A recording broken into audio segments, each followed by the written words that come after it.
السلام عليكم ورحمة الله وبركاته.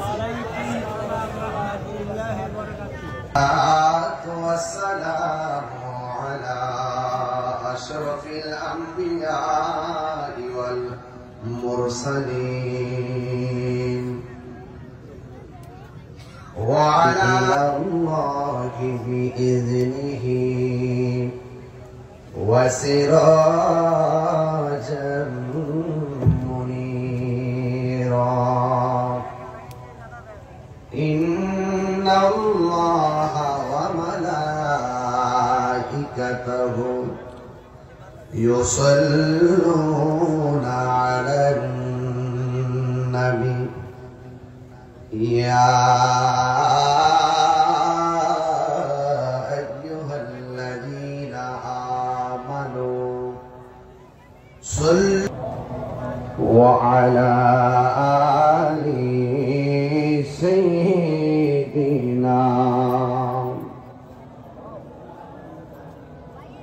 محبت মায়ার সুরে পড়ি আল্লাহুম্মা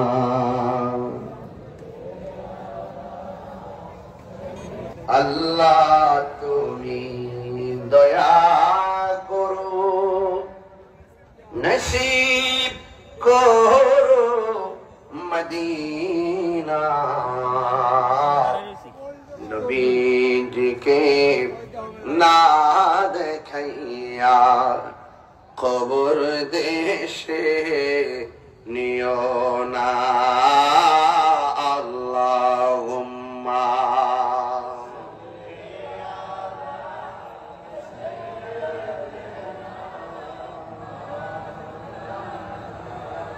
তুমি যে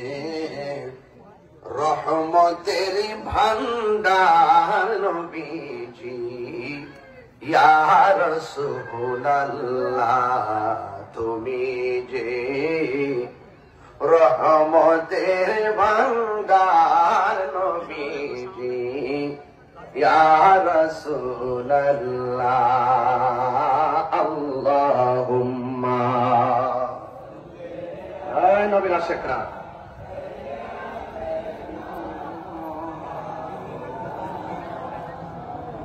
وعلى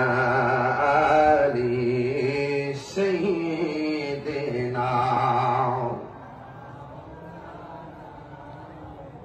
لا إله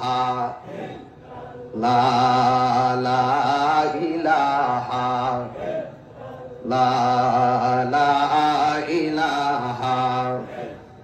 حسبي ربي حسبي ربي ما في قلبي غير الله نور محمد لا إله إلا إله إلا الله محمد رسول الله صلى الله عليه وسلم الله الله الله الله الله الله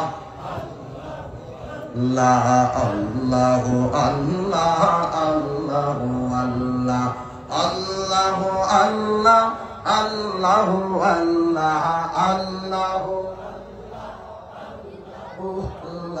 الله الله الله الله الله الله الله الله لا الله الله الله الله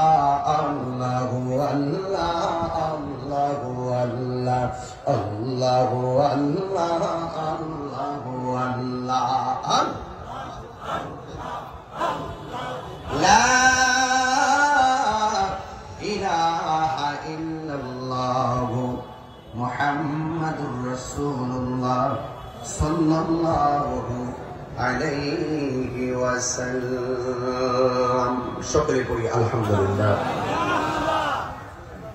হোমনা পাক দরবার শরীফ দারুস সুন্নাহ মাহউদ্দিন শাহ মাদ্রাসা এতিমখানার উদ্যোগে মুবারকের সম্মানিত সভাপতি পীরজাদা হযরত আরিফুল হক সরকার সাহেব নসিহতমূলক বক্তব্য রেখেছেন হোমনা পাক দরবার শরীফের সাজ্জাদা মুর্শিদ আজ বাহদ্দিন শেখ মাহমুদ জহরানি। আমার পূর্বে অনেকে আলোচনা করেছেন, বিশেষ করে মাওলানা হাফেজ কারি আবু সিদ্দিক আল বাহানী সাহেব মদ্দাসির জহরানি, আজকের মাহফিলের সম্মানিত প্রধান অতিথি হোমনা উপজেলা বিএনপি সভাপতি হাজী মোহাম্মদ মহিউদ্দিন সাহেব, বিশেষ অতিথি হোমনা উপজেলা বিএনপি সাধারণ সম্পাদক জনাব মোজাম্মেল হক বিপি মুকুল সাহেব, বিশেষ অতিথি হোমনা উপজেলা শ্রমিক দল বিএনপির আহ্বায়ক জনাব মনিরুল ইসলাম সরকার সাহেব, অত্র মাদ্রাসা দরবার এলাকাবাসী, যে মহান রাব্বে কারীম আমাদেরকে এই বৈরী আবহাওয়ার মাঝেও আলোচনা করা এবং শোনার সুযোগ দিয়েছেন, শুকরিয়া তার শুকরে পড়ুন আলহামদুলিল্লাহ।